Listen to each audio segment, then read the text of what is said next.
সরকারি চাকরি পেতে গেলে জীবনে সবথেকে বেশি যে জিনিসটা তোমায় করতে হবে সেটা হচ্ছে প্র্যাকটিস। ইয়েস, তুমি যদি বারবার অভ্যাস না করো, বারবার মক টেস্ট না দাও, তাহলে তোমার চাকরি পাওয়া কিন্তু খুব কঠিন হয়ে যাবে। কেন বলছি? কারণ বর্তমান টেকনোলজির যুগে, বর্তমান মানুষ মোবাইলের যুগে, কম্পিউটারের যুগে ছেলেপেলে একটা জিনিস শিখে গেছে, সেইটা হচ্ছে প্ল্যানিং। তারা 90% 99% প্ল্যানিং করে, 1% প্র্যাকটিস করে। ক্লাসরুমে ক্লাস করছে, ডিজিটাল ক্লাস, ইউটিউব ক্লাস, বিভিন্ন রকম ক্লাস করার মাধ্যমে কি ঘটছে, সে শিখছে, জানছে যে অঙ্ক এইভাবে হয়, এইভাবে করলে শর্টকাট হয়, এ করলে বটকাট হয়, এটা করলে ইজি পদ্ধতি, কিন্তু সে বুঝে আছে যে ম্যাথ হচ্ছে, কিন্তু প্র্যাকটিস করছে না, অভ্যাস করছে না, বারবার প্র্যাকটিস করছে না। এর ফলে হলে গিয়ে কিন্তু জায়গাটাও তুলতে পারছে না। তা জানা, সে বলছে বারবার আমি জানা প্রশ্ন ভুল করে ফেলেছি বা অজানা প্রশ্ন পারছি না। তাহলে কি করে হবে? একটাই কারণ, তোমাকে একটা ছোট্ট গল্প বলবো। গল্পটা হচ্ছে যে এইরকম, যে একজন আমেরিকান সাঁতারু, সে সব থেকে বেশি আজকের জিন্দগিতে বা আজকের বিশ্বে সব থেকে বেশি গোল্ড মেডেল জিতেছে। টোটাল 28টা মেডেল জিতেছে, তার মধ্যে 23টা গোল্ড মেডেল সাঁতারে জিতেছে। তার কারণ, তার জীবনে একটা ছোট্ট গল্প, সে সপ্তাহে 7 দিন প্র্যাকটিস করতো।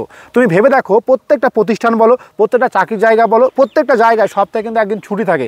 কারণ সেদিন সানডে হতে পারে, কোনো দিন ফ্রাইডে হতে পারে, কোনো বৃহস্পতিবার হতে পারে, কিন্তু ছুটি থাকে কেন? কারণ সেই দিনটা রেস্ট নেবার জন্য বা সেই দিনটাকে উপভোগ করার জন্য। কারণ 6 দিন কাজ করে, একদিন রেস্টটা জরুরি। কিন্তু তাকে যখন জিজ্ঞাসা করা হয় যে আপনি কেন 7 দিন প্র্যাকটিস করছেন, তো সে হিসাব ক্যালকুলেশন করে বলছে, স্যার আমি যদি সপ্তাহে 1 দিন প্র্যাকটিস করি, মাসে 4 দিন, এবং বছরে কত দিন প্র্যাকটিস করা হবে? 52 দিন, এবং এইরকম 4 বছর পর অলিম্পিক হয়। সুতরাং 210টা দিন কিন্তু আমি এগিয়ে থাকবো। তাহলে আমি যে সমস্ত যারা কম্পিটিশন করছে, তাদের থেকে যদি আমি 210 দিন প্র্যাকটিস করে এগিয়ে থাকি, তাহলে সেই জায়গায় কম্পিটিশন করলে আমি তো জিতবই, এটা আমার তো কনফিডেন্ট থাকা উচিত।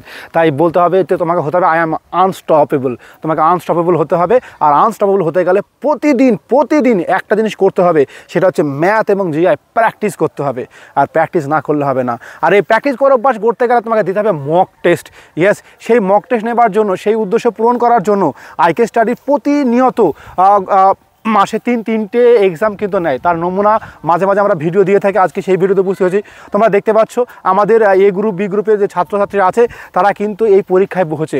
ইয়েস, তাদের মধ্যে যারা একটু ভালো কোয়ালিটি বলতে আমরা পরীক্ষার মাধ্যমে মনে হয় যে যারা একটু ভালো পড়াশোনায়, তাদের জন্য একদম পিআরবি যেমন ধরনের মক টেস্ট করে, ঠিক সেই ধরনের মক টেস্ট কিন্তু আমরা এখানে লিখেছি। অর্থাৎ গ্রুপ এ এর জন্য, গ্রুপ বি এর জন্য স্পেশালভাবে ক্লাস টেস্ট টাইপের যে ক্লাসগুলি সিলেবাসে ধরে হাতে ধরে করানো হয়েছে, জিকেগুলো হাতে লিখে দেওয়া হয়েছে, পিডিএফ দেওয়া হয়েছে, পড়ানো হয়েছে, ধরা হয়েছে, অঙ্কগুলোকে বারবার প্র্যাকটিস করানো হয়েছে, তারপরে কার পরীক্ষা নেওয়া হয়েছে, এবং তারপরও যাচাই করা হবে এবং রেকটিফাই করা হবে যে তুমি কেন পাওনি, কী কমই ছিল। সেই ফলোইং ক্লাসের মাধ্যমে কিন্তু তাকে একদম ভালোভাবে যাচাই এবং প্রশ্ন করা হবে। এই জন্যে আমাদের অনেকটা বেশি সময় লাগে, সব কিছু বেশি ইনভলভ হয়ে থাকি। আমরা আরও বেশি অফলাইনে আরও বেশি ক্লোজ হওয়ার চেষ্টা করি, যাতে বাচ্চার দুর্বল জায়গাগুলো একেবারে হাতুড়ি দিয়ে যেমন লোহাকে মেরে অস্ত্র তৈরি করা হয়, আমরা ঠিক দুর্বল জায়গাগুলোকে একদম বাছাই করে, একদম ঝাড়াই বাছাই করে শক্ত জায়গায় পৌঁছে দিই এবং সফলতা লাভ করে। তাই তোমাকে বলবো, তুমি যেখানেই থাকো, যেভাবেই পড়ো না কেন, তোমাকে অবশ্যই একটা কথা বলবো যে অবশ্যই প্র্যাকটিস অভ্যাস করে রাখো। কারণ প্র্যাকটিস ছাড়া চাকরি পাওয়া সম্ভব না। আর শুধু নলেজ বাড়ালে হবে না। শেখার নাম কোনোদিন চাকরি নয়, জানার নাম চাকরি নয়, পারার নাম চাকরি নয়। সঠিক সময় সঠিকভাবে পারলে এবং পরীক্ষায় পারলে তবেই চাকরি হবে। তো যাই হোক, তোমরা দেখতে পাচ্ছ আমরা পৌঁছে গেছি আমাদের এই একটা ফিল্ডে, যেখানে আইকে স্টাডি কোচিং সেন্টার আছে, তার পাশের ফিল্ডে বাচ্চারা পরীক্ষা দিচ্ছে। খুব শান্ত পরিবেশ এখানে, সত্যি পরিবেশটা এত সুন্দর পড়াশোনার জন্য। যারা চাইছো যে একটা সুন্দর রুম নেব, যেখানে দুজন থাকবো এবং সেই রুমে পড়াশোনার পরিবেশ চাইবো, তো তারা কিন্তু এই ধরনের পরিবেশে চলে আসতে পারো। আমাদের এখানে একটা রুমে 4 জন, একটা রুমে 2 জন, একটা রুমে 1 জন থাকার সুব্যবস্থা আছে। আমরা প্রতিদিন কমসে কম 2টো করে ক্লাস, প্রত্যেকটা গ্রুপের, গ্রুপ এ বলো, গ্রুপ বি বলো, গ্রুপ সি বলো, তুমি যে গ্রুপেই প্রতিষ্ঠিত হবে সেই গ্রুপে প্রত্যেকটা ক্লাস 2টো করে ক্লাস করানো হবে।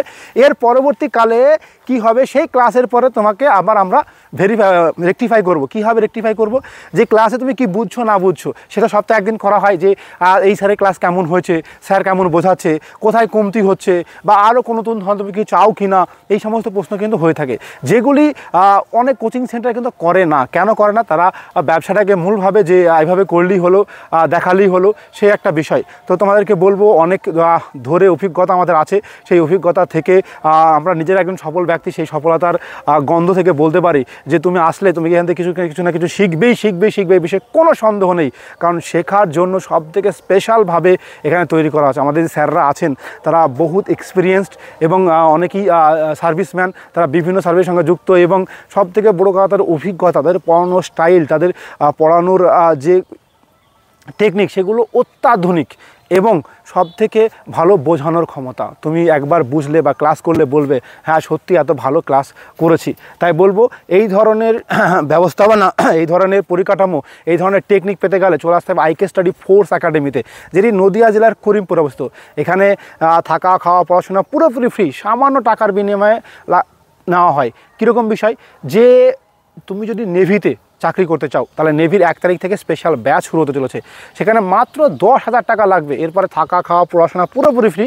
তারপরে ফাইনালে চাকরি পেলে খুব অল্প পরিমাণ টাকা এখানে অনুদান হিসাবে তোমাকে দিতে হবে। তো নেভিতে যারা আসো তাদের জন্য স্পেশালভাবে বলছি। আর নেভিতে 2 ধরনের হয়, মাধ্যমিকে 50% অথবা উচ্চ মাধ্যমিকে সায়েন্স ব্যাকগ্রাউন্ড হলে 50% লাগবে, সেটা হলে তুমি করতে পারো। তো যাই হোক, আমি আর কথা বাড়াচ্ছি না। তোমরা যারা পুলিশ আর্মি সিআরপির জন্য আসছো তারা অবশ্যই আমাদের এখানে একবার দেখে যেতে পারো। একদম শিওর ভালো লাগবে, পরিবেশ ভালো লাগবে, পড়াশোনার টেকনিক ভালো লাগবে এবং ছাত্রদের সঙ্গে রিভিউ শুনবে, কথা বলবে, তারপরে ভর্তি হবে, দেখবে অবশ্যই ভালো লাগবে। কারণ পড়াশোনাটাই মেন উদ্দেশ্য, থাকার উদ্দেশ্য মেন না। যে টার্গেট তুমি এরকম কখনোই হওয়া উচিত নয় যে আমার স্বপ্ন পূরণের জন্য আমি লড়ছি, না। টার্গেট স্বপ্ন পূরণ, তোমার স্বপ্নটা না, লক্ষ্য পূরণ করতে হবে। যে তোমার লক্ষ্য পূরণ করাই স্বপ্ন হওয়া উচিত, স্বপ্ন পূরণ করা লক্ষ্য হওয়া উচিত না। কথাটা ভালো করে বোঝার চেষ্টা করবা যে তোমার যে লক্ষ্য সেইটা পূরণ করার জন্য তোমার স্বপ্ন হওয়া উচিত, স্বপ্ন পূরণ করার লক্ষ্য হওয়া উচিত না। তবেই তোমার একদম টার্গেট ফিক্সড করে নাও, আমাদের টার্গেট ফিক্স করবে, ঠিক না, আমরা পূরণ করে দেবো। কারণ সফলতাই আমাদের একমাত্র উদ্দেশ্য। Thank you for watching my video. This is আইকে।